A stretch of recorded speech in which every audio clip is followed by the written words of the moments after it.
is transforming his now full wiki into a nice textbook. So we're actually going the other direction, where because this content is already flexible, it's already broken down by way of being text and style sheets, I can do things with it to transform it into functionally anything that we want. So that's kind of the space we're playing. You know what's funny is I hear kind of an undercurrent among at least two of the three of you, and I suspect, I'm not going to speak for Jeff because that would just get me into trouble, but I'm going to assume it's true. The book is not dead. The book is not dying. It's just changing. Is that accurate?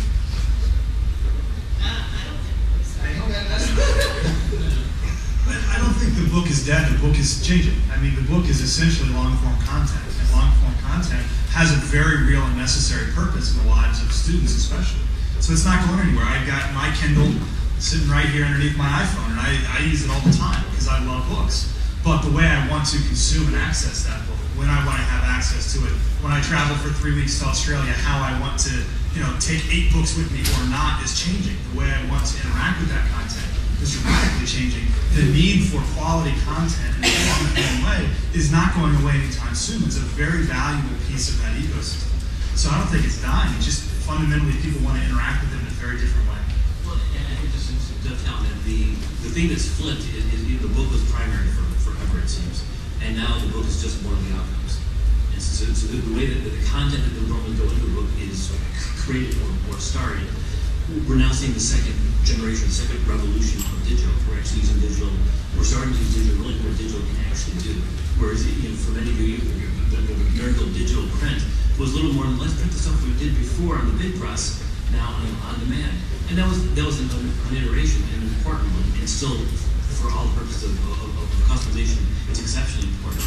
But that secondary shift of actually taking advantage of what digital enables you to produce is just starting to really hit now. Let's say I'm an educational publisher, Laura, and I'm going, okay, this is all wonderful. How do I have to think about my content now going forward? Do I have to think about it differently than, and how should I think about it differently? Including legacy content, which I think is a challenge for many people. Yeah. You have to think about your content differently. And usually you have to back up into, your publishers are struggling to back up into, in my experience in working with them, and things as simple as understanding whether they have the electronic rights to the content inside the book, to the images inside the book, to the third-party content that they've excerpted in the book. And so it's requiring them to think about building and developing systems internally to understand what they have the right to do and what they don't have the right to do. And that's just sort of an operational switch and change. And it takes time. We have 300,000 books available to buy on Kindle today. Those books, when we started a year and a half ago, we had 90,000 books. And so we're accelerating, and publishers are really have been, I think, quite surprised at what a real market ebooks can be. I think they were questioning whether or not they could make money at the effort. And since Kindle has come on board in the last 18 months, they've sort of changed their opinion about whether this is really a business model and a way that people want to consume content. And so they've been accelerating, clearing those rights, talking to agents, working on their photo rights, all of those things. But that takes time and energy, and it's just easier done if you do it up front. And so those systems are starting to change. The other thing that that publishers need to think about and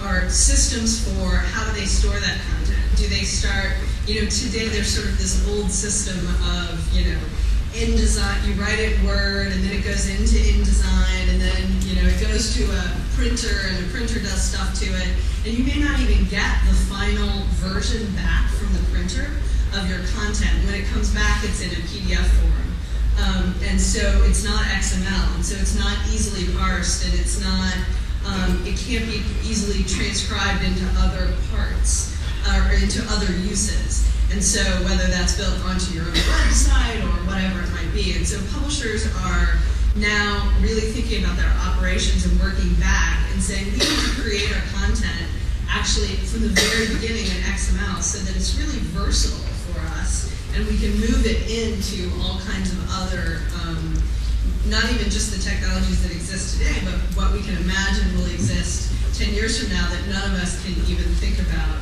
being possible.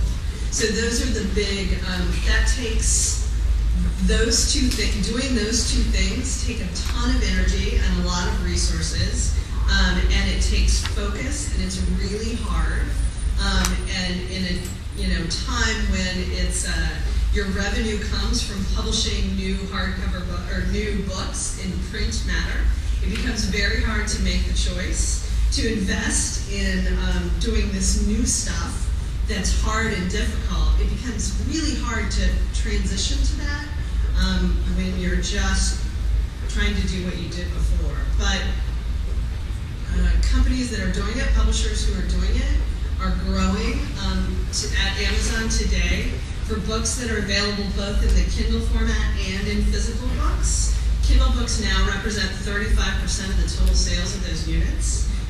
Considering we've been around at Amazon selling print books for 15 years now, that's an incredible number for just 18 months into Kindle. So it's companies who do all that hard work are definitely rewarded.